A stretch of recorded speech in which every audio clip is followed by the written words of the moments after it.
You don't seem ready, Jeff. I was just scrolling down, Alex. Plus, we need to have a little B-roll off the top where it sounds like it's not all rehearsed. Right. Because that's our problem. Too polished. Yes. Hello and welcome to Deep Cuts the Game, the movie trivia podcast where I get my three guests, three different movies, and they try to come up with the most random, obscure, or minor actors from those films. The deeper the cut, the more points they get. I'm your host, Jeff Penn, and with me as always, the bad cop to my Bond cop, Alex Young. How are you doing, bud? I'm good, Jeff. What a topical reference. People just, they're still talking. Wasn't there a sequel to that as well? There was. Like there was a sequel. Yeah. There was. And the conversation. Yeah. Yep. I didn't see either one of them. Yeah. The first one's good. I like the first one. Is it Colm Fiore? It is. Okay. Yeah, Colm Fiore and somebody more French. The guy from Due South. No, I don't know. I don't think that's who it is. No, the guy from Due South, what's his name that I love? What's you mean your mom's neighbor? Yeah, Paul Gross. Yeah, he's not in Bond. It is. Okay, I meant the other guy. Okay. No. So what's going on? Nothing. I had a really weird experience a couple weeks ago that made me feel like I was in the 90s again. Because my partner and I were getting dinner at Jollibee because I always take people to the best places for dinner dates. Also, I love me a Jollibee. You know, I like a good sweet spaghetti and chicken. And if they are looking to sponsor us, I will immediately accept. Feel free. They are not. I have not heard from them. Great. Well, if you do, let me know, Jeff. I accept. Okay. But they, every restaurant, whatever, they've got music kind of playing in the background. Okay. And there was this Coldplay song that I don't know, but like every Coldplay song sounds like Coldplay. I can immediately identify them. I later found out the song is called All My Love. I assume it's new. It might be old. Who knows? But it's really long. It's a really long song. And a part of it, kind of like towards the third act of the song, because I assume songs are also in acts, gets really repetitive. And at a certain point, my partner's like, I think the song is skipping. And I'm like, well, no, because they're not playing a CD of Coldplay, because there was something else before that was not this band. I'm like, I don't think it's skipping. I think it just, no offense, Chris Martin, I think it is just a little repetitive. But she was right. It would go for like 4 seconds and then skip back and then play the same 4 seconds like a record or a CD. And it went on for 15 minutes. And it started driving us insane to the point where we were like eating as quickly as we could to get out, because you'd listen, you're like, okay, it got further this time. It's okay. And then it would go back. And I think we both kind of started to lose our mind, but I don't understand what was happening. Because unless there's like some kid in the back, like Skylar's making mix CDs for his shifts to play in the background, I don't understand how a stream or whatever, like a satellite radio, would be skipping, and for that long. Yeah, because clearly they're not on like Sirius XM or something like that, because somebody at whatever, Soft Rock Channel 7 would have figured it out that something was wrong, but they must be paying for a service, like a Muzak kind of service, but I don't know, Alex. If only we knew people that worked in entertainment or music or right? TVs that could figure this out for us. Or you know what? Tweet Jollibee. This seems like the kind of thing they need to get on top of. Oh, maybe they'll give me like free. Maybe they'll give me like a free bucket or something, just because. When you left, was the song still playing? No. So that's the other thing. After 15 minutes of racing through very hot spaghetti and greasy chicken, it finally just like went to the end of the song, and we both were like, "Oh my god! We're through! It's like the end of Groundhog Day. Like we finally did it." Because I was really hoping when you left, it was still playing, and like it's been playing there for today. 6 months. It's just they never fixed it, and they're like, nobody's here long enough; they won't notice. It's like was it the John Mulaney bit in one of his comedy routines where he's talking about being 12 years old at some diner in Chicago? Oh, and plays Guns N' Roses right on the jukebox. No, it's not Guns N' Roses. It's like some 60s song, like not like Raindrops Keep Falling on My Head, but something of that vein. And they just play it 100 times in a row, and then they throw in one other one, so people are like, "Oh, finally a different song," and then it comes back on. They keep doing a bunch. Well, that's a good. I'm not even going to ruin the surprise for the movies tonight, Alex, but I think it's a good segue when I get there. Right. Let's bring in our guests. Let's bring in Mr. Craig Smeaton, the winner of almost every time he's on Deep Cuts. Close. Maybe once or twice you haven't won, but I beat him one time because it's my biggest success in my entire life. Craig, how are you? Welcome back. I'm great. Thank you for having me. It's been my biggest gap, I think, of being, but because you guys are such a hit now, you have so many guests. We gotta try to guest. work you in. Yeah. Yeah. You're not second. You're still a top tier returning guest, Craig. I would say that you're the top of the barrel of people for returning guests. There's lots of people that have not been invited back, Craig. And here is a list of them now. We will read it out alphabetically. Well, I'm glad you're here. How's your daughter? Is she all set into the summer? I know our daughters, for anyone who's listening, are the exact same age. And when I say the exact same age, born on the same day, same year. Craig and I were at a key party like 22 years ago. No. Who knows? No. How's she doing? Is she all set up for the summer? My daughter's working away and taking a big trip. So, nice. She's Julie's back.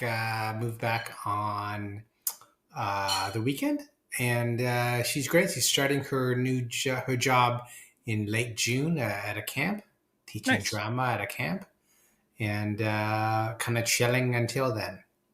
Nice. Kind of what I'm doing without the camp, but chilling. Your life is a big drama camp, though, isn't it? It is. Let's bring in our other guest. Our guest today is one of Canada's most respected voices in film criticism. He's the longtime senior film writer for Now Magazine, a contributor to TIFF, a broadcaster, and the host of the Acclaimed podcast, Someone Else's Movie, as well as the newsletter, Shiny Things. Whether in print, on air, or behind the mic, he brings thoughtful insight and a deep passion for film. Please welcome to Deep Cuts the Game, Norm Wilner. Hello, Who wrote Norm. that? Who wrote that? Where did that come from? I mean, I work in media. I can write. It's right? very kind. Sorry, I've worked in media. Yeah. Yeah, I have written my own bio for so many things, and it's never that effusive because I can't do that. Well, yeah, no, I'm sure if I tried to write one for myself, it would not be as thoughtful as that one is. Well, that was very kind. Thank you. I want to ask you a question that's these other two will be like, Jeff, why do you even care about that? Are you of any relation to Mike Wilner? Yeah, he's my brother. He's the broadcaster. I'm the older brother. I mean, yeah, these guys are like, who's Mike Wilner? But I'm a baseball Blue Jay fan, so right. I follow you both on Blue Sky, and every once in a while I'm like, well, that is a weird take. I'm like, oh, it's the other Wilner that's really upset about the Blue Jays' inability to hit the home run this season. Yeah, I'm the film person. He is the sports person. Between the two of us, we're well rounded, but separate obsessions. It freaks me out when he says something about a movie, because as far as I know, he never watches them. And it freaks my wife out when I am knowledgeable about baseball, because she just thinks I have I know how the game is played. I don't talk about it. I think if you two were joined together, you would get someone like me who loves baseball and movies, but not as much as either one of you like either one of them. People must be out there who like both. There are. Must be. Yeah. Yeah, I mean, there's something about baseball and stats, and then for me, movies and actors, it's all it's a game to me. Like and that's why I feel bad about actors sometimes, because I'm like, oh, that guy's not very good. I'm like, that's a person. Don't be so mean to him. He just had a bad movie. Like, I mean, how can I put this? I truly do believe that nobody sets out to make a bad film on purpose, but they happen all the time, and it's nice to pretend that they don't. And it also does everyone a disservice if you do that, because you eventually lose all ground if you don't actually have opinions. Any person, anywhere, right? Like, what you like and what you don't like. And we don't all go the same way on everything. My favorite thing about movies is that 500 people will sit in the dark together, and each of them will have a completely different experience based on the same thing. The same sounds and the same images create different responses in everybody, because we bring ourselves to the movies. And so, yeah, some people are going to like things more than other people. Some people are going to hate something that doesn't speak to them directly. And then there's people who don't like The Brutalist, and they're wrong. So you just find your own way. So you have a podcast, Someone Else's Movie. I'm assuming it can be found anywhere you find your podcasts. It's part of the Rogers Frequency Podcast Network. It's just gone up to YouTube. I think something like 500 episodes just got barfed onto a server in the last 3 months. But yeah, I've been doing it for 10 years and a bit. 10th anniversary was in March. And episode 550 comes out on Tuesday, and it's still my favorite thing to do. It's just a long form conversation with an artist about somebody else's project, right? Like it's people talking about a movie they love, but that they didn't make themselves. So they have no connection to it professionally and can approach it as subjectively as possible. And inevitably, you'll end up talking about the guest's own work and the relationship to it. And if it's a movie they saw when they were a kid, it'll reverberate through their entire body of work, really, because that's why they picked it in the first place. It's that important to them. And if it's something new, you get a really interesting conversation about a piece of art that has just emerged in the last few years, and you get that through the eyes of another artist. It's I never know what they're going to pick. We're getting to the point where things are going to start to have to repeat, because in 10 years you just like, well, I want to talk about that. But if there's enough, like Adam McGoyan was on this year, finally got him. It was one of those things where we were supposed to do it years and years ago and it never lined up. And he picked Jesus Christ Superstar, which is genuinely his favorite movie. And Kara G had done it in the first year of the show. And I thought, well, it's been 10 years and this is someone who saw it at a completely different point in his life. I figure I can I'll bend the rules a little bit, but I'm going to try really hard not to repeat. I'll repeat guests, but I won't let them do the same movie. I mean, yeah, Alex and I run to the same thing because we run through 3 movies every episode, and we're up to, I don't know how many episodes total now, about 60-ish. Mm-hmm. So yeah, we're through like 180 movies, and we try to focus on movies with big casts. So, you start running out of your Interstellars and your Inceptions and whatever, and you start getting to some kind of like 1999 comedy that you're like, okay, I hope everyone saw this at more than once because it's not anywhere else. But no, and yeah, like you said, everyone's got a different interpretation on a movie. So I'm sure Adam McGoyan has a far different take on film than, say, Alex would. Yeah, you're right. Yeah. Now you also have a newsletter, Shiny Things. Is that something people sign up for? Yeah, it's a subscription newsletter. It's also, you can find it at its website, which is, let me get this right, shiny-things.ghost.io. And it's a newsletter I put out at least once a week about physical media and just trying to remind people. Actually, I've been doing that. It'll be 3 years this month, actually. And now everybody gets it when you say, oh, there's all these boutique specialty editions, because the field has just exploded in the last couple of years. But I've been covering home video since the 80s, in the olden days of VHS and Laserdisc. And you just end up with a sense that this is all coming back around again, that special features are suddenly cool again, and that stuff from that era is being pulled out of like a limbo or distributor oblivion, or all kinds of movies are roaring back into print that have been out of circulation for years or even decades. And the company that started it was Criterion, and they're just still at the top of their game. But there's half a dozen or even a dozen other labels and sub-labels that are doing incredible work. So it's just like a really great time to be writing about that. I just realized when I left Now, after it all fell apart in 22, and joined TIFF as a programmer, I didn't write as much. And then I realized there was still a way to do it. So I got back in, and they'll have to pull it from my cold, dead hands.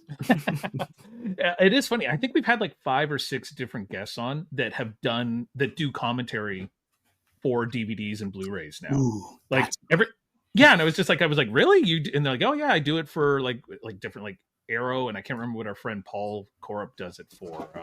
But he does a lot of like Canadian. Canadian International Pictures. Those guys.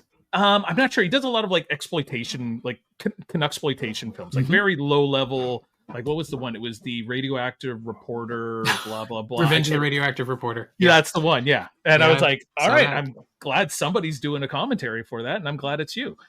I actually have one coming up for a Canadian International Picture for a documentary, because somebody picked it for their episode of someone else's movie. So they reached out to me and said, can we just put the episode on there? And it's like, absolutely. More people are going to hear that than listen to an average episode of the show. Awesome. Geez, why can't we just get our stuff put on DVDs? Because we're not smart, Jeff. We don't have insightful things to say. No, we don't. No, we're like, it's not that. Norm, I have to say that it's funny you use Adam McGoyan as your example, because I used to work at the Movie Network, and I was a promo producer, but did segments for the show sometimes, Mhm. all off camera. But I interviewed. We did a Norman Jewison spotlight once, and I interviewed him, and we talked about Jesus Christ Superstar. So that was like the one time that I've interviewed him, and that's what we talked about. So it's legit. It's his favorite movie. Yeah. And God, it was one of the biggest hits of the year, which really surprises me because it's sort of that whole musical and everything around it sort of fallen backwards in my mind. You know, Cats kind of overshadowed it for Andrew Lloyd Webber, and then Jewison's career just really went in so many other different directions. But it might have been one of his biggest hits, which is bizarre for Norman Jewison because you still don't associate him with musicals, even though he made two. Like Fiddler on the Roof was also one of the biggest films of its year, and he made them almost back to back. And then he came from that background a little bit, like variety shows and that kind of music. He did that kind of music TV shows and stuff. So I think that's how he got into it. I think a bit. If I recall, when I produced this thing on him at the Movie Network, I used to know a lot about Norman Jewison. I do not anymore. So we were emailing back and forth, and I always ask my guests what are some of their favorite movies, and you mentioned Back to the Future. And that was kind of like your film school before film school. So, you know, I'm trying to think, like, have my kids even seen, I'm sure my kids have seen Back to the Future, but I'm sure there's a generation of kids and people that have not ever seen Back to the Future. Do you think it's still a movie worthwhile going back to watch as a filmmaker? Oh, I think so. It's hyperbolic at this point because it's funny. It hasn't had the life that some other films from the 80s have had. And I think part of that is the time travel device of it all, which makes the 80s sequence feel as much of a period piece now as the 55 sequence did.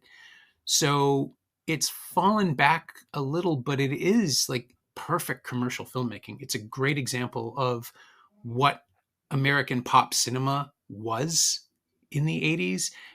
It doesn't have there is some misogyny in the film and some racism, but it's commented on. It's built into the story. We are supposed to notice it, as opposed to all of the incredibly racist stuff that's going on in the Rambo movies, where the villains are just, you know, foreigners, just demonized into people who don't even have the they don't get subtitles. They just shout at Sylvester Stallone. The First Blood, also directed by a Canadian, Ted Kotcheff, is a terrific movie. And rest in peace.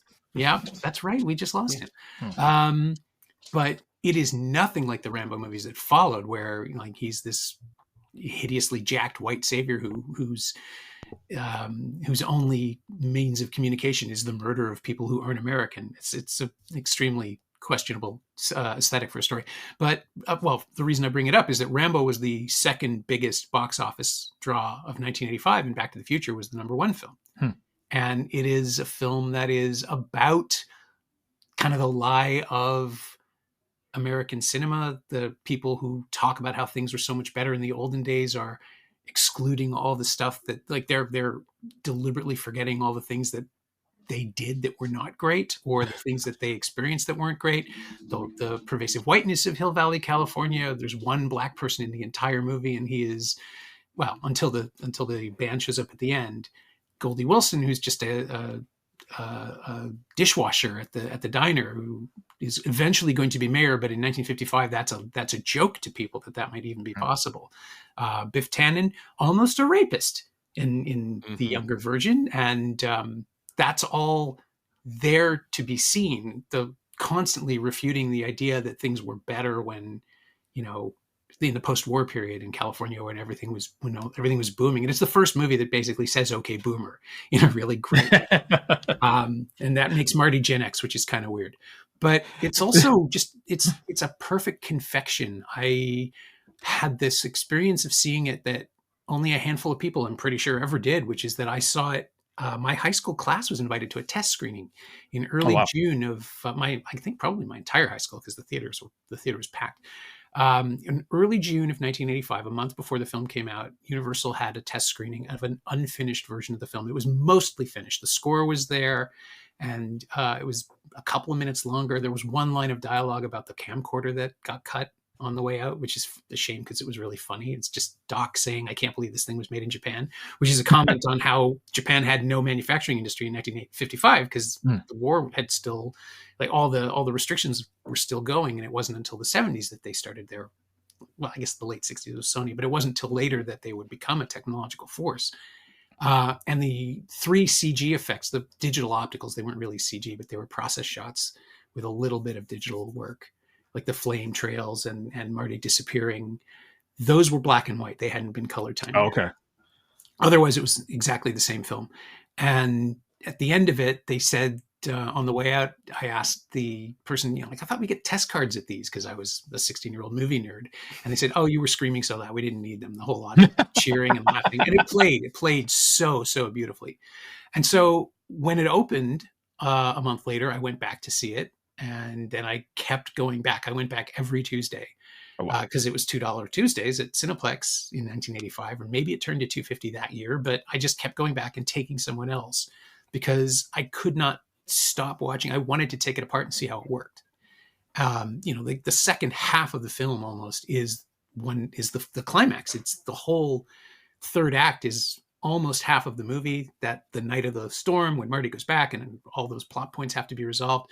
But it's just like it's what Edgar Wright does now so effortlessly for pop culture, which is set up callback, set up callback, set up callback, and then layer things as well and nest them throughout the film. And just I must have seen it 15 times. I went back every week that summer, and then a few more times when it played at the Cinesphere at the end of, like, they used to have, Ontario Place had a 70mm film festival, so they screened it a couple of times, and I went back every time that I could. And it's just, by the end of it, I was listening to the crowd. I was watching it play for people who didn't know it as well as I did. And it's just this object of fascination. I've seen Jaws as many times, just not in a movie theater, but those are probably the two. Yeah, it's a pretty good movie too, Jaws, right? Like, it's okay. It's fine. It's fine. Wow. So I guess to answer the question, yes, it's worthwhile going back to watch Back to the Future. Because I think it's Alex, you like it, right? Of course, it's great. But I do have a question now, which is, Norm, are you going to go see the musical when it plays in Toronto? God, fair enough. No, I don't need that. I have this. I don't. The only stage musical based on a movie that I abide is Little Shop of Horrors, because it does something so completely different to the point where they could make another movie of it and you could put the two together and there's maybe one scene that overlaps between the 1960 and the 1986 version. No, I don't need this. They're going to add stuff. When Beauty and the Beast opened on the Toronto stage, I was an entertainment writer at the Star. They invited everybody, the seat fillers, basically. Like, they send out invitations to all the entertainment press, come and see the movie, come and see the show. So I went, and so Beauty and the Beast is 3 hours long on stage. It is twice the length of the movie. And that means they add stuff, which is, sometimes that's fine. You can play around with things. But at the end of the big you get Belle's big I Want number at the very beginning. That's more or less the same. And then there's a scene between Belle and her father. And then it goes on a little bit longer. And there was this little kid in the mezzanine at I guess it must have been the Princess of Wales Theatre, who started shouting, "That's not right. That doesn't happen." Loudly. And this is the first public show. Like, this is either the beginning of the previews or the first, I'm not sure which one it was. This was 30 years ago.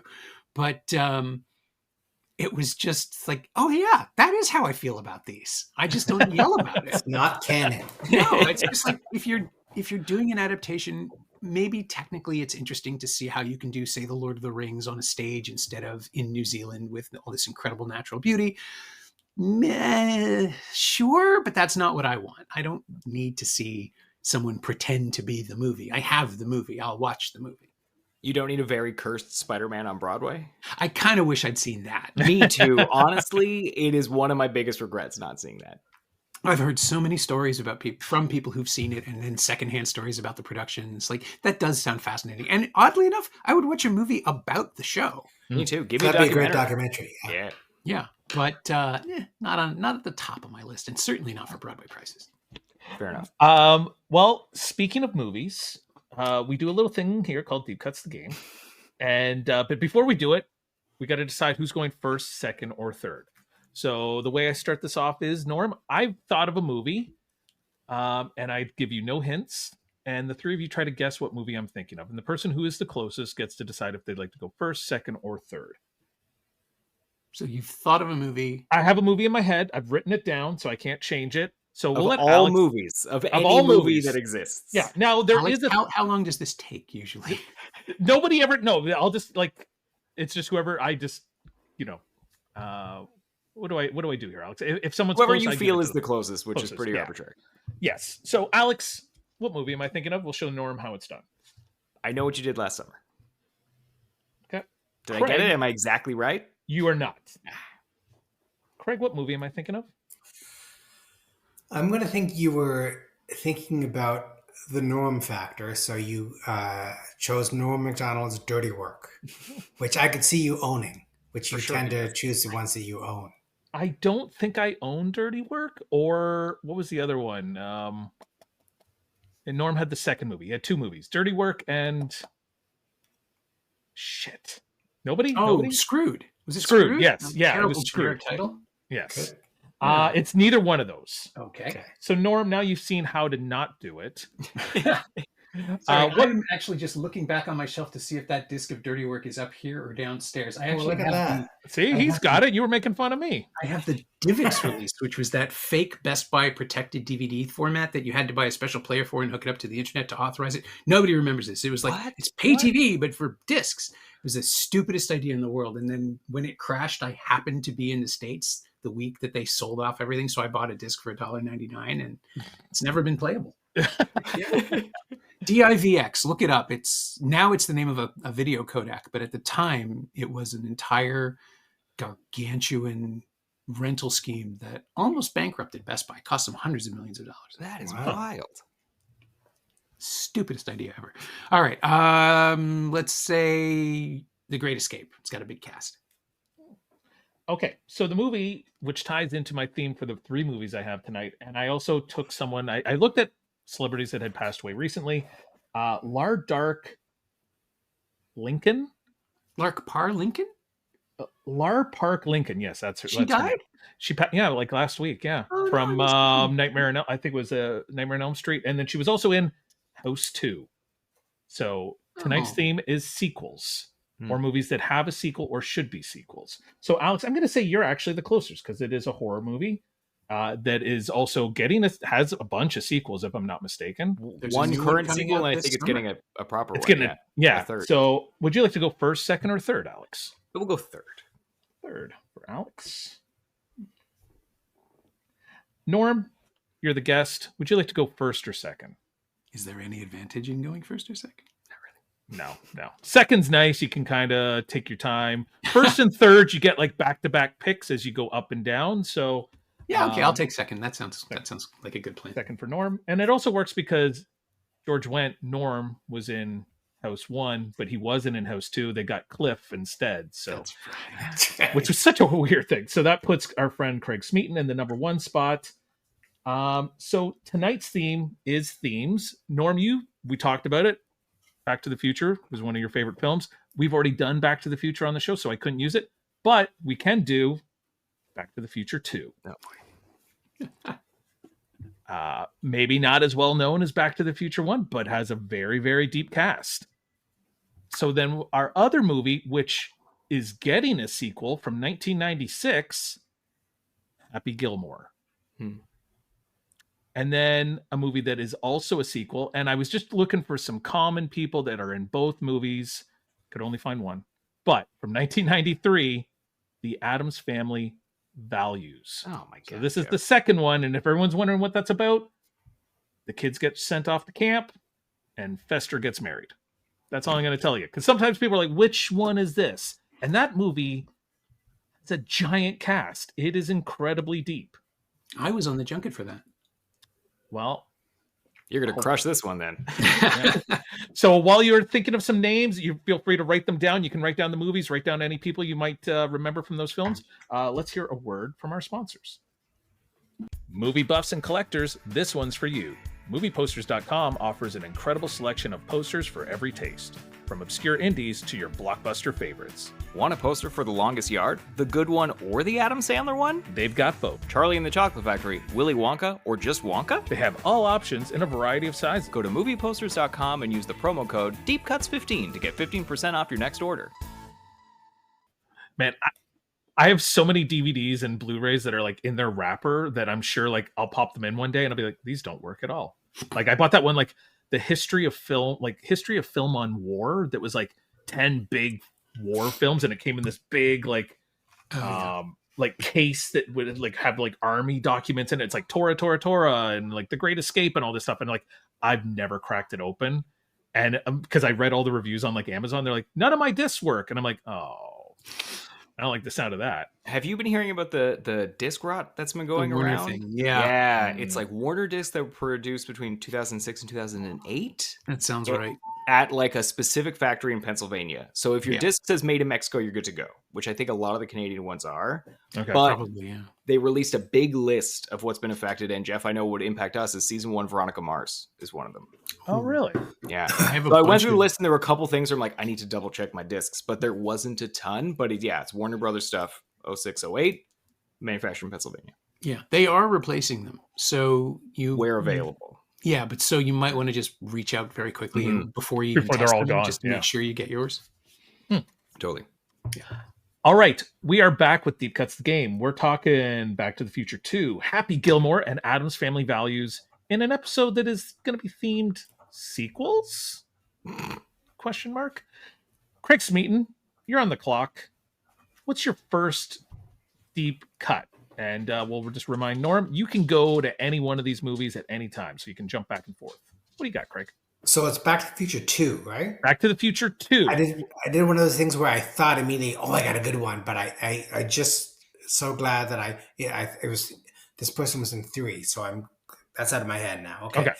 For 2, I don't think I'm going to do well in this episode. So just if people want to stop listening, that's an option. Flea, I think, isn't Flea one of the henchmen? He is. He is. I didn't write down his name. I think he's Needles. Needles, yeah. Needles is his name. The jerk at the beginning of 2 and the end of 3. Yeah. Well, it's amazing that Flea has got so many acting credits. He's got a great face for acting. Like he does. He's got this really expressive, kind of sneery, but there's a weird intelligence behind it. He can play jerks and still be fun in that part. It's the second episode with Red Hot Chili Peppers. Because we connection. had Anthony Kiedis' dad, Blackie Dammit, was in Lethal Weapon. Norman, anyone who's listened to this will be, a couple episodes later, but at the very beginning of Lethal Weapon, when he's Mel Gibson's doing the deal, he's in the Christmas tree yard, and he's like, yeah, I'll take it all. One of the guys with long black hair is Blackie Dammit, who's Anthony Kiedis' dad. And I mentioned this, I'll cut this out, nobody needs to hear this again, but he was also in National Lampoon's High School Reunion from like 1980. Class Reunion, where he is the killer. Yes, of course. He is the killer who they forced him to kiss his sister at the prom or something like that. So now he's back to get revenge on it. And I just remember the hero's name is Jeff. And I saw that movie probably when I was far too young to see it. But, so yes, Flea, 13 points. Craig, well done. Needles from Back to the Future 2. Norm, it's your deep cut. You can do Back to the Future. You can do Happy Gilmore. You can do Addams Family, wherever you want to go. We can stick with Back to the Future 2. I think, if I remember correctly, isn't Jason Lee one of the skateboarders in the future? Whoa. Future Dragon, the Bruce Lee story. Yes, star? Jason Scott Lee. Yes. Yeah, I was like, because when you said skateboarder, because Jason Lee is also a skateboarder, and I was like, was he in this as well? But yes, Jason Scott Lee. From Bruce Lee, the Dragon story, and the Stitch movie. A bunch of stuff. Yeah. And the Easter Island film was in that one? That's the one. Yeah. So Jason Scott Lee, same amount of points as Flea, because I figured they probably had about the same amount of screen time. 13 points. Well done, Alex. How you feeling now? Worse, Jeff. In fact, I'm just gonna call it an early night, get some extra sleep. I'm out. No, I'm gonna go Back to the Future 2. And I'm going to take the one that we always use as our example. I was hoping someone would. Elijah Wood. Elijah Wood is Video Game Kid. That's right. You have to use your hands. That's like a baby's toy. Elijah Wood is worth 11 points, Alex. Not as much because Fair I've enough. mentioned him pretty much every episode. And honestly, when you go to IMDb, he's on the first page of credits. That's crazy. He's got like 2 lines. I think they maybe go by like order of appearance or something like that, but it's weird that he's that high up in their credits. But yes, sorry, what did I say there? Alex? 11 points for Elijah Wood. Well done. You get your second one. I will jump to Happy Gilmore, and I'm going to take Bob Barker. Is Alex Bob Barker. That's pretty good. He's 8 points, Alex. Sure. Is it I a wonder deep cut if you play yourself? if you play yourself. I mean, yeah, I mean that's why it's only 8 We points. can do that. Okay. Yeah. I wonder who they will get to do kind of the Bob Barker thing because I love Drew Adam Carey. Sandler. Yeah, it's going to But be they- Barry for sure. You think so? Very Yeah, that'd be good. Yeah, because he doesn't stray too far from what works in his movies, and he's going to get someone to come back and do that. So 8 points for Bob Barker. Norm, we're back to you. You got 13 points for Jason Scott Lee. What's your second deep cut? For Happy Gilmore, the only I have not probably haven't seen Happy Gilmore since it came out on video the first time around. So I vaguely remember Richard Kiel being in there, like Jaws from the Bond films. Yep, As a Richard Kiel. Similar walk on to Barker, but at least I think in that one he's playing a character. So he's worth 9 points. He's the biggest Happy Gilmore fan. That's Who I believe chases the villain at the end of the film. There's a big slow motion where they're trying to make it look like Richard Kiel can run, but there's no way that guy is running. no, his knees were shot when he was 12. yeah. Just somebody that size, you can Yeah. just tell. So Richard Kiel, 9 points. Well done. Craig, you get 2 in a row here, second and third. Okay, I'm going to go Adam's Family Values, and I don't know why I can't remember his last name because I know what, but Peter. He was the biscuit in Ally McBeal, and he was in Ghostbusters 2 as the Mm-hmm. The Oh, art, Peter McNeil. art guy. yeah, Peter McNichol. McNichol. Yeah. Peter McNichol is one of the camp counselors that runs Yeah. the camp where the kids are sent off for 10 points for Peter McNichol. Very good. 10 points. Okay. Wow, this is a high scoring game. This is good. I like it. We have not had many big scores this season, Alex. Don't jinx it, Jeff. Come on, man. Craig, what's your third deep cut? I might be taking a swing here, but I'm pretty sure that Dennis Dugan is in Happy Gilmore, who's I think is the director too. if I I'm think not- he directed a lot of. Oh, maybe he directed some other ones but he's. Yeah, I think he plays a golfer in this one. Dennis Yeah. Dugan for 12 points. And I Or okay. I think he's one of the golf committee guys, like admin guys, maybe or something. So while I was looking him up, because I was like, what else has he done? I stumbled across. Crap, did I not write it down? He's in Parenthood. He's got a Okay. great part in Parenthood. But he did a TV show in the 70s called Richie Brockelman Private Eye. Was he I the think it lead only- in that? He's the lead. There was only 6 episodes of it made, and when you look at pictures of him, he looks like a young Seth Meyers. Yep. I can see that. John Randolph is in it from, I'm sure, a lot of other things other than Christmas Vacation, but he's Chevy Chase's dad in Christmas Vacation. And Earl Bone, who's the psychiatrist in Terminator 1 and 2, is in it.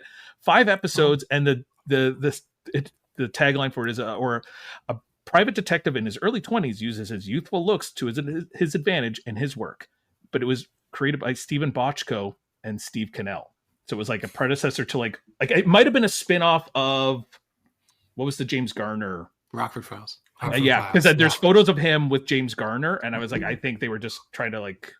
Well, that's interesting because I know the reason why I know Dennis Dugan was because I was a big Hill Street Blues fan, Stephen Bochco, and he played Captain.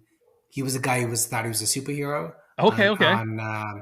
He had a good name, but I forget. But if you watch Hill Street Blues, he was the guy who was like a comical vigilante type of thing. I did not watch a lot of Hill Street Blues. Well, you were young. You were too young. Yes, a little bit. I was too young too, but I was. I was too busy watching Hunter and Heart to Heart. Yeah. Those were more up my alley at that time. So Dennis Dugan for 12 points. Well done, Craig. Norm, we're back to you. Good start. Guess we can also go with Adam's Family Values because it's the only one I have left. I think I can't remember, but I'm pretty sure one of the other counselors was Christine Baranski, right? She is, yeah. It's Peter McNichol and Christine Baranski. So she is worth an identical 10 points. She would be my deep Peter cut. Although everybody in that movie is somebody because the casting is absolutely nuts. Yeah, like there's so many. I was like, I don't remember these people in this film at all, but like they're big name actors in this film that just. Alex, you get your third one, and then we'll give you a breakdown of the points at the halfway point. So I don't think he's going to be worth too many, but I'm going to take the crossover off the board because I know he's in Adam Family Values and Back to the Future. That's Christopher Lloyd. You're right, Alex. He is not worth a lot of points. 2 points for Adam's Family Values and 1 point for Back to the Future. I thought it'd be higher for Adam's Family Values. Great Scott. I mean, the movie's worth all the points. Yeah, it's kind of about him. Is he the only crossover? There's one other crossover who is a well-known person, but would be worth a ton of points because they have a very small part in both in 2 films. In 2 of these 3? 2 of these 3 movies, yeah. One movie I don't remember them in it at all, but the other one I'm like, yes, I very clearly remember them, even though it is more of a cameo. So Alex, an interesting point. Doc gets struck by lightning in Back to the Future, and he puts a light bulb in his mouth in Adam's Family Values. It's true. Yes, he does. So at the halfway point, Alex, you have 22 points. Norm, you have 32 points. Very good. That's good. And Craig, you have 35. So it's close. It's close. Still anyone's game. Alex, unless you're me. Yes. Well, you will decide if it's anyone's game after this deep cut. Yeah. So I do feel like I need to take a bit of a swing. I know he's in the first one. Maybe he's in Back to the Future too. Billy Zane? Does he come back for the second one? He is. Pretty much all of his goons come back for it. So Nice. he's worth 9 points, Alex. Perfect. That's better. Norm, how about you? What's your 4th deep cut? I'm trying to figure out who the crossover is, the other crossover, and it's making my eyes bleed. I'm really good at this. It's like Elijah Wood is in Back to the Future 2. Christina Ricci is in Adam's Family Values. They're both in the ice storm, but that doesn't count. I mean, that's a great deep cut movie for sure. That's a great cut. I got to get the right 3 guests who've all I'm just afraid most shows people would be like, what's the ice storm? They'd be like, you haven't seen the ice storm? It's great. It's due for 30th anniversary. People will rediscover it. Doesn't Tobey Maguire die in that one? Yeah. Elijah Wood does. Oh, it's Elijah Wood. Sorry, yes. He's the sacrifice. Yes. It's a reverse good son. Yes. My parents rented that and we all watched it together. And I think I was 6. You were definitely too young for that. Yeah. Correct. Did they explain what a key party was? No, that was very much just glossed over. And the only thing that stuck with me was the power line on the guardrail. And I'm like, well, never go outside again because it's terrible out there. Good lesson to learn. Yeah. Oh, okay. All right, Norm, what do you got? I think Craig thinks he's got the crossover. Yeah. He was dancing around there pretty happily. So I don't know what cue. Well, I got it not realizing he was a crossover, but I had it, so I would have said it, but I think I'm okay, but we'll see what happens. Okay. I'm going to stop talking because I might give it away by talking. I'm not going to steal your crossover. No. You should do. I'm still It's a game. Let me think. Yeah, because Billy Zane was already starting to be a star by the time. Yeah, like he did Dead Calm. Dead Calm was the year before. Yeah, the same year. That guy has so many acting credits, and I can honestly say I've only seen like 6 of his movies. He's like always, of his movies. Like he's in a lot of things, but yeah. He made a movie called Blood and Concrete with, I think, Jennifer Beals around the same time. Maybe it played at TIFF in Midnight Madness or as an indie. Totally forgotten now. Really slept on, but it's a lot of fun if you can find it. And he made, Jesus. I love her. Billy Zane made an adaptation of an unfilmed script by Ed Wood. Another 10 years. It was the movie he made with his Titanic money. It was basically the get out of jail free card where you can do anything you want after you're in the biggest movie of all time. It's called I Woke Up Early the Day I Died. It's not great, but he is amazing. The idea is that his character, I'm pretty sure other people do speak, but it's mostly silent. His character is entirely no dialogue. It's his character's silent. The movie isn't silent, but his is a silent performance. And he is driven to violence whenever he hears loud noises. And so it's just like Billy Zane making big faces, big gestures. It is so much fun. And he directed it and he had the best time. And again, vanished from the face of the earth. Wow. So it wasn't Plan 10 from outer space. It may as well have been. I think like he was trying to kind of capture the energy of it, and then Johnny Depp does Ed Wood. Tim Burton and Johnny Depp make Ed Wood 4 or 5 years later, and it's like it never. Oh no, it predated it. So maybe that's how he got the. That's right, because it was. Yeah, Ed Wood was 94, I think. Yeah, you're right. Yeah. And so it was. I think I interviewed him at the festival at the time, and I think Zane said it was actually easier to get it was easier to get the money than it was to get the rights, because all of a sudden Wood was hot again. That's what it was. But yeah, he went for it. It was a lot of fun. I'm stalling. Let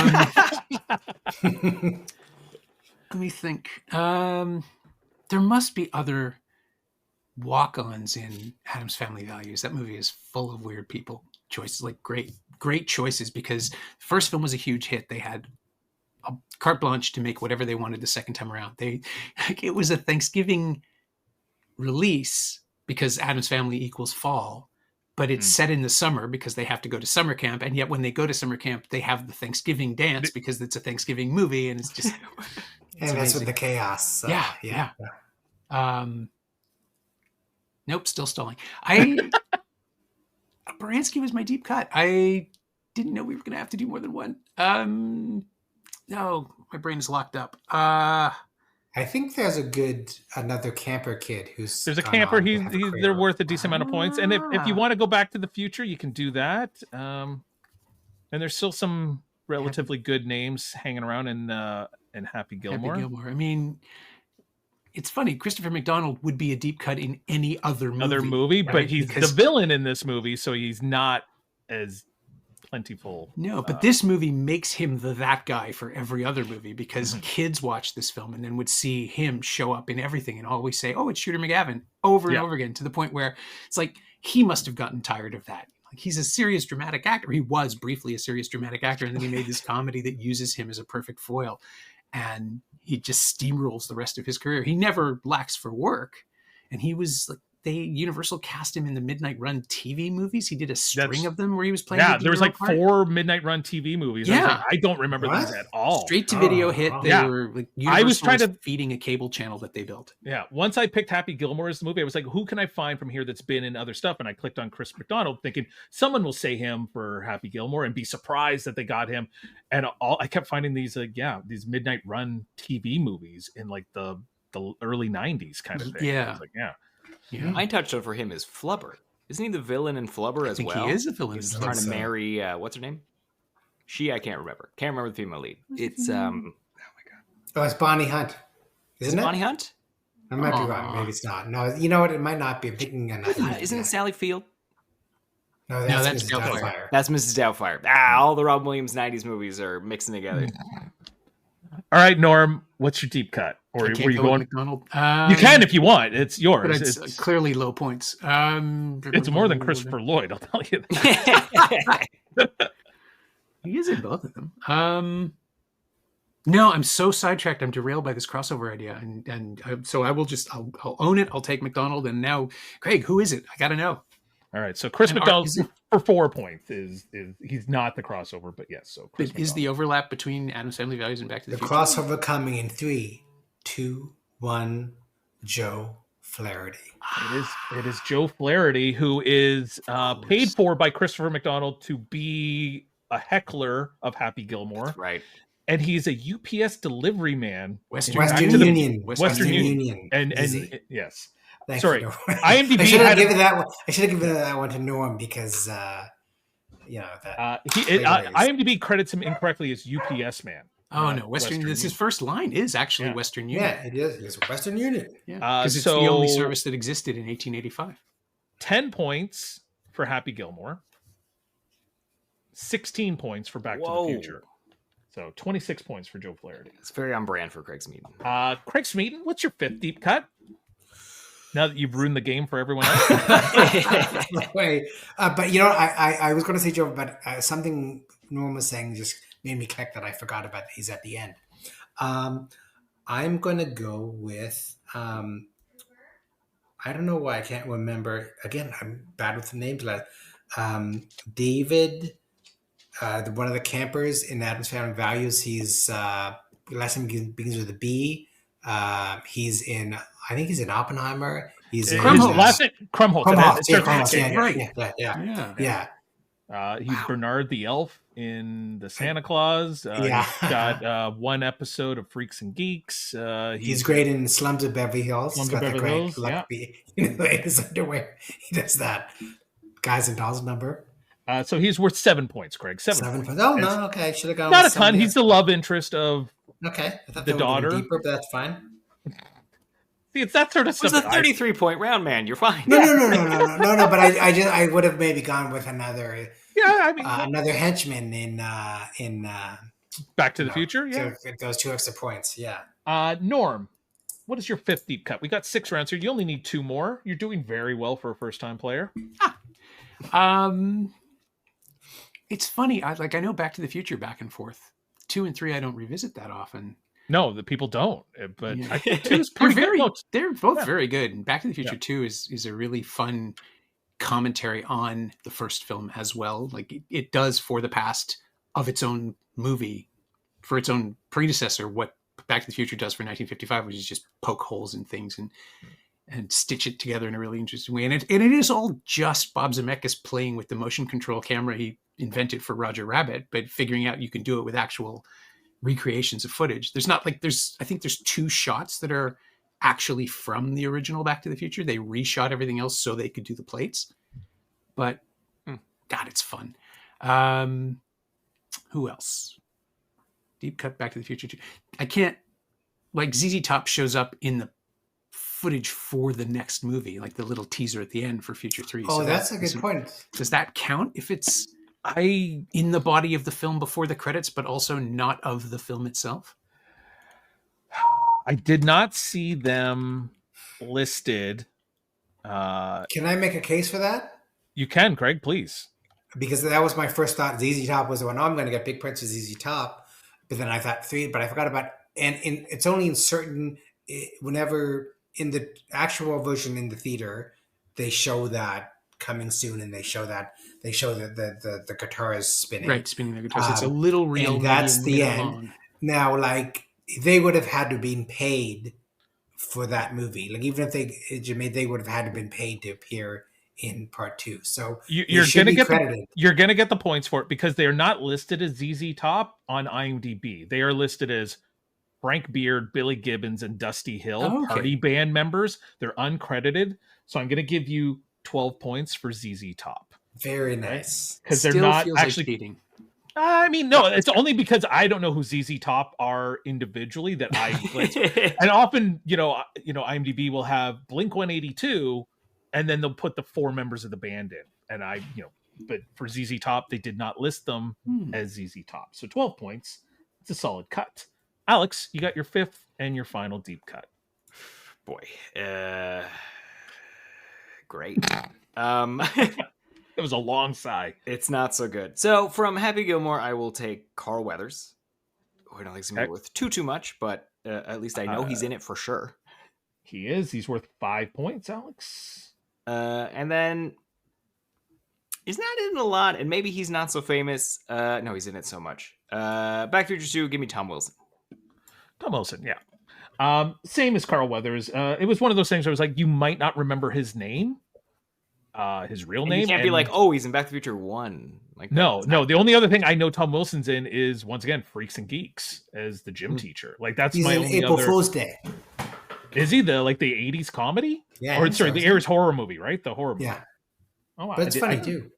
I've never got to watch it because my sister brought it home when I was like 10 years old. And I think the movie starts with like the F word like 12 times in a row. And my dad's like, nope. And he shut it off and I wasn't allowed to watch it. So Tom Wilson. Did he pull off his pants? Did he pull up his pants really fast when he went to turn off the TV? No, he did not. Norm Wilner, you got your final deep cut. You're having a very strong game. I don't have anything left. You're doing good. Well,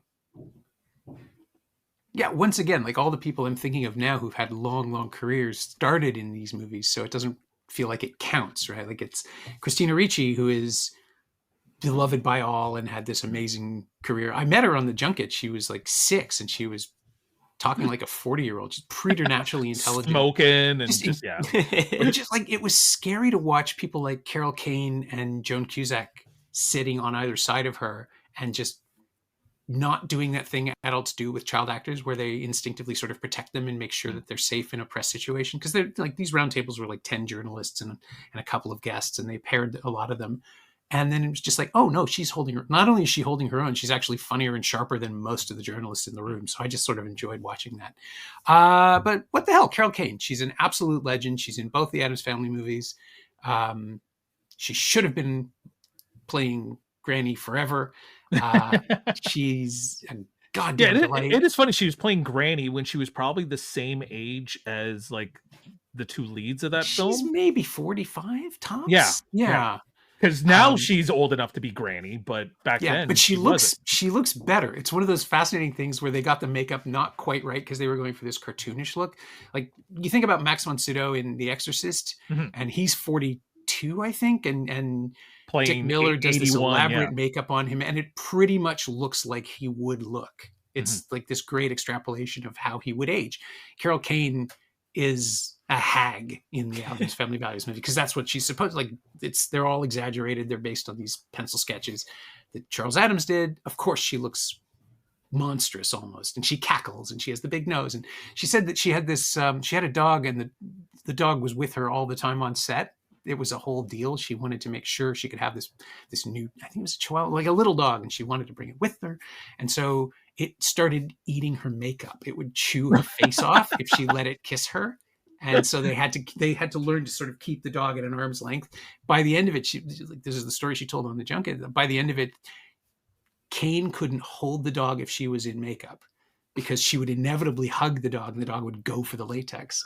So they had an assistant or a makeup person or somebody, a PA, holding the dog next to her at all times because otherwise it would start barking nervously.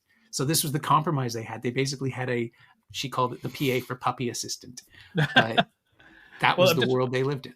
How many years apart were like the first Addams Family movie and Princess Bride, right? Because she kind of plays physically the same person, right? So she must be like, great, another movie where I got to do like 8 hours of makeup before I go and shoot, 3 minutes kind of thing. So yeah, what was Princess Bride was like 87, right? So Addams Family's 91. Yeah. Craig, it's your final deep cut. So here's my dilemma. Do I go with now? Norm's opened they crashed the wall of getting the promo, the part 3 promo in there at the end. So do I go with a part 3 big star, but hardly a part of part 2? And will she be worth any points?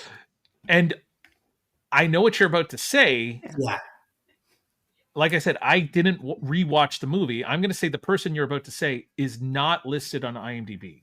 So if it's an IMDb thing, I mean, it makes it, yeah. That's good to know. No, I don't want to go with a no part. So I'll take that. Thank you. I appreciate that. I'll tell you that. Yeah. Okay. So, and then I'm going to say Happy Gilmore, and I'm going to go with the grandmother who's in Seinfeld, plays the Marble Rye, is it? Get out of here, you old bag. Yeah. Yeah. Her name is Frances Bay. She was also in Blue Velvet.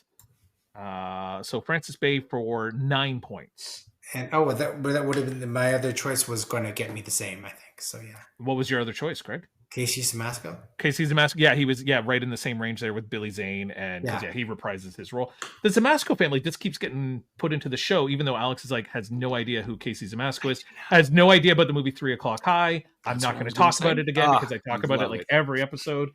So Frances Bay, 9 points. Before I give you the final tally on the points, let's see who we missed. All right, Back to the Future. James Tolkien would have been a decent one. The principal, like he's decent. Like most people don't know his name. You got Casey Simasco. You've got the guy who played his dad because Crispin Glover only is in archive footage, does not come back to do any of it. So if you'd gotten Jeffrey Wiseman was the guy who actually played his dad. And you mentioned Roger Rabbit, Norm. Charles Fleischer is in it. Who is? How much was he with? Because I thought he was in it too, as like maybe a voiceover or something like. He's 12 points as well. Yeah, so that would have been good. I thought about that. Alex, one of our guys who's always in awful horror movies, George Buck Flower. Aw. He's from like Mac and Me, Puppet Master movies, awful horror films. He always plays like a bum or a hobo. I think he's in They Live. Yep. Yeah, he's in They Live. Donald Fullilove, who is the mayor. He's in it. Mark McClure plays his brother from Superman as Jimmy Olsen. And Mary Ellen Trainor, one of my favorite deep cuts, is a cop in it. Right. Happy Gilmore. Isn't she? She passed away in 2015, I think. Isn't she somebody's wife? Zemeckis. Is she Zemeckis' wife? Yeah, and she's the sister of someone as well, I think. She's either Richard Donner's sister-in-law or sister. Something like that, yeah. Something, yeah. From Happy Gilmore, Robert Smigel, another one of Adam's friends. Golfer Lee Trevino would have been your big golf deep cut. Kevin Nealon plays a golfer. He's the guy who's like, oh, feeling the groove, getting into it. That guy. Will Sasso is one of the movers that bets Happy Gilmore that he can't hit a golf ball. How much was he with? Because I thought about 10 points. 10 points. Okay, because I thought that for a second. And then Ben Stiller is the one who works at the nursing home with Frances Bay and is making her make purses or whatever all the time. And then there's a hockey player because Happy Gilmore wanted to be a hockey player. And there's one guy, and it's Joe Sakic. Very well-known hockey player. Is he? Not to me, but okay. Yeah, I mean, he was on Team Canada. He's won Stanley Cups. He's like in the Hall of Fame. He's a really well-known hockey player. Okay. Adam's family values. If anybody could remember Pugsley's name, it's Jimmy Workman. Anyone? No, Pugsley. Did he do anything else? Not really. No. Yeah, I didn't see him as a deep cut if he didn't have much of a career after that. No, Nice. Carl Stricken was the Giant from Men in Black and in Twin Peaks. Mm-hmm. And then I posted this somewhere online today, Alex. It just happened to come up. An actor named Christopher Hart was Thing, the Hand. He also was the Hand in the movie Idle Hands. Really? Yeah. I don't know if he's a hand model like George always wanted to be. I think he's so. A hand guy. Like yeah, he's a magician, if I remember correctly. That's why they cast him, because he could do gestures to like over and over again, the same thing over and over again. He's got a lot of hand jobs. 3 at least. Yeah. Dana Ivey. I can't think of anything that she's in. Oh, she was. How much was she worth? She was worth 12 points. Okay, because she's in Home Alone 2. Oh, okay. She's one of the hotel. With Rob Schneider and Tim Curry. Yeah. One of the girls at camp is an actress named Mercedes McNabb. She was on Buffy as Harmony, the cheerleader. And then I think her dad and mom are played by Sam McMurray, who was also on Freaks and Geeks, but was also Chandler's boss on Friends, who always did the bing and slapped him on the ass. You'll recognize that guy. And Harriet Sansom Harris from Frasier. with Frasier's publicist or agent, something like that. Yeah. Barry Sonnenfeld, of course, gives himself a little cameo in the film as well. Oh, yeah. Right. Nathan Lane plays the desk sergeant at the police station. The guy who plays Cousin It. So Cousin It is an actor named John Franklin from Children of the Corn. He's Isaac, the main bad kid. That's him? That is him. Malachi. He was also in Tammy and the T-Rex as like the Weekend at Bernie's assistant. Yes.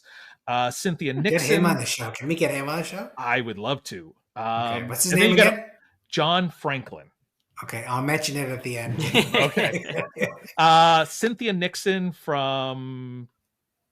Was she also in Seinfeld? I think, or Sex in the City? Yes. David Hyde Pierce, Peter Graves, Ian Abercrombie. Like I said, a lot of people from Seinfeld in this movie. And then Tony Shalhoub. I don't remember as who, but it must have been just after, like, or right before Men in Black. And then they're like, he might even be recognized. He might be. Values? Yeah. Wow. So, very well done. So the final scores: Alex Young with 41, very respectable. Norm Wilner, 54. Wow. Whoa. That's pretty good. It's pretty good. And Craig Smeaton was 77. Congratulations, Craig. So as the winner of Deep Cuts, you get to suggest a future guest.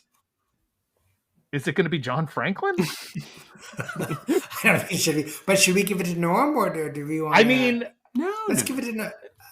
If Norm knows someone that wants to come up. Because Norm, I think Norm was kind of like... convincing himself not to do the Joe Flaherty. I think he was on the tip. No, I blanked on it completely. No. Yeah. I would have if I'd made the connection, I would have absolutely gone for it. No, it's all yours.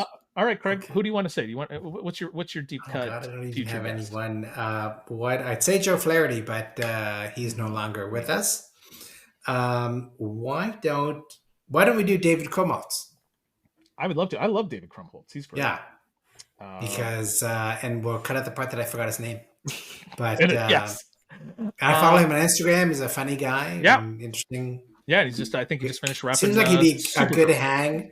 Yeah. Mm-hmm. No, I like that guy. Limited amount of time. Alex, we didn't do this last week. We forgot about it. Do you have your Deep Cuts Hall of Fame nominee for this week? I do. Okay, Do we'll you do want them right real now? quick. Okay. Do them real quick. So my female actor is Dale Dickey. I feel like classic. Gotta recommend Dale Dickey. And then he's a little bit more on the TV side, but I'm always really excited to see him and stuff. And that is Jimmy Simpson. Mm-hmm. Jimmy Simpson, who, he always reminds me of like 9 other guys that kind of look like Jimmy Simpson. But He was in that show with Christian Slater. I'm like, you look the same. Breakout And he Kings, used I to be think. on David Letterman, didn't he? That's He came on. He had a funny little. He was like intern or something like that. Yeah. All right, Alex, you did Margot Martindale the last time we did this. So this week I'm doing Ann Dowd, who I always confused with Margot Martindale. To the point where when you said Margot Martindale, I said she was in The Leftovers, but she's not. That's actually Ann Dowd. Great. She's in The Leftovers, Handmaid's Tale. She's Natalie Portman's mom in Garden State. And she was also Mike White's mom in Freaks and Geeks. So that's a good one. And then my guy would be Mark Boone Jr., who has 163 acting credits. Really? But I'm not probably, surprised. But yeah, like Memento. He was in the TV show Last Man on Earth, Batman Begins, Sons of Anarchy, Seven, so many things. He's great. Armageddon, Trees Lounge? no less. Trees Lounge, yeah, because he's Steve friends Buscemi's first film? with Steve. Yeah, I stumbled upon something on Tubi. It was like this like movie trailer TV show where it's Steve Buscemi watching trailers for crappy movies in like 1988, and there's this guy sitting next to him on the couch. I'm like, oh, this poor schlub never got to do anything, and this guy went on to become Steve Buscemi. I looked it up. It's Mark Boone Jr. Of course it is. So yeah, they were good friends. Apparently he's incredible on stage. Like he's an amazing theater actor, which everyone says, and I have never seen it, any clips of it all. I mean, he always just has that big beard and big hair, and so yeah, you don't picture him as like a great stage actor, but yeah, I've always liked him. Mm-hmm. All right, Craig Smeaton, where can people find you? What's up with you? People don't need to find me. I'm a private person. I'd say Instagram, but I think I have a private account. So Letterboxd, I guess. I don't know. Whatever. Nothing much going on.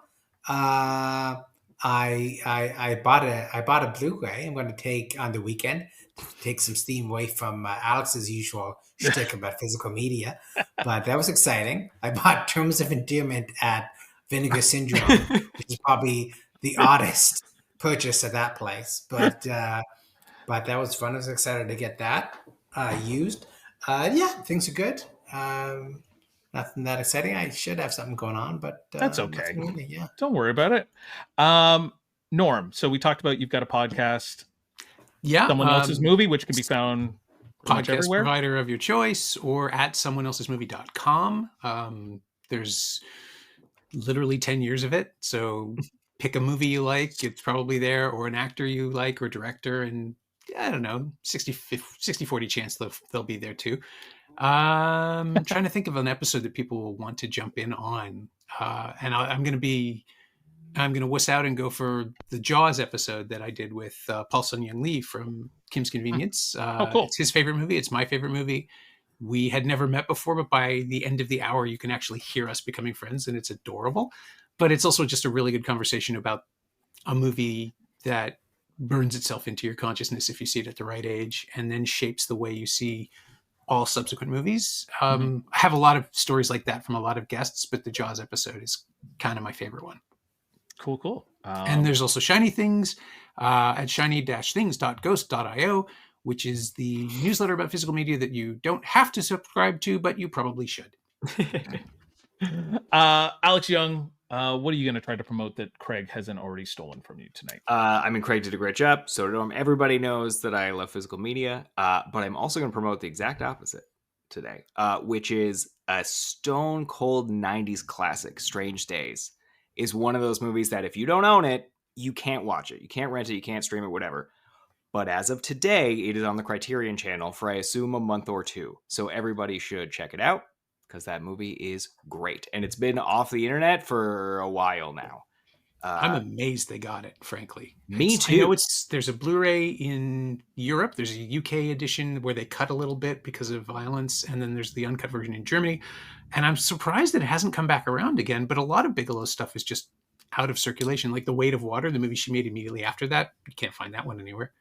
But it was the one with Sean Penn? Yeah, and Sarah Polley and I forget who else is in it, but it's Katrin Cartledge maybe, but it's a really weird, ambitious, tiny movie that takes place on two different timelines that are sort of interwoven with one another, but it's not science fiction or fantasy. It's just historical drama and contemporary drama.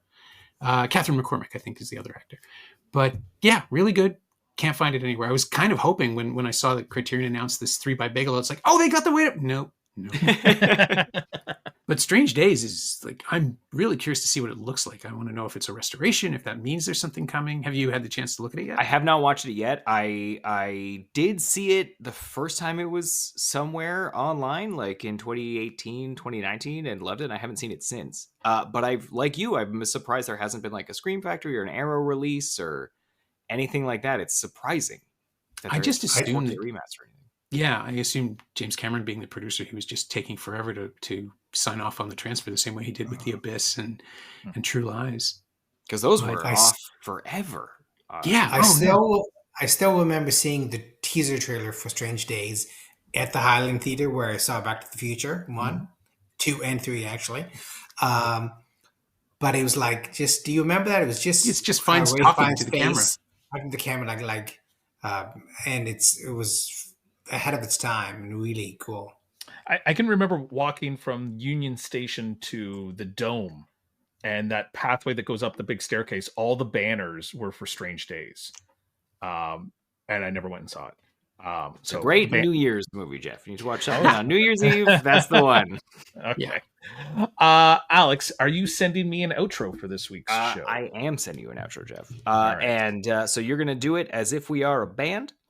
And you're doing like a radio spot for our upcoming concert. Also, anything in brackets is sound effects that you have to do a cappella. God. Nah, you're fine. Yeah, but I have to figure out what the sound effect sounds like before I do it.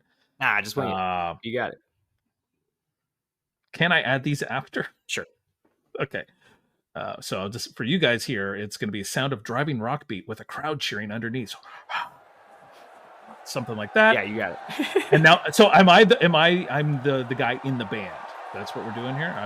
You're like the voiceover guy, but it's also for us, as if we were a band. All right. Are you ready to rock?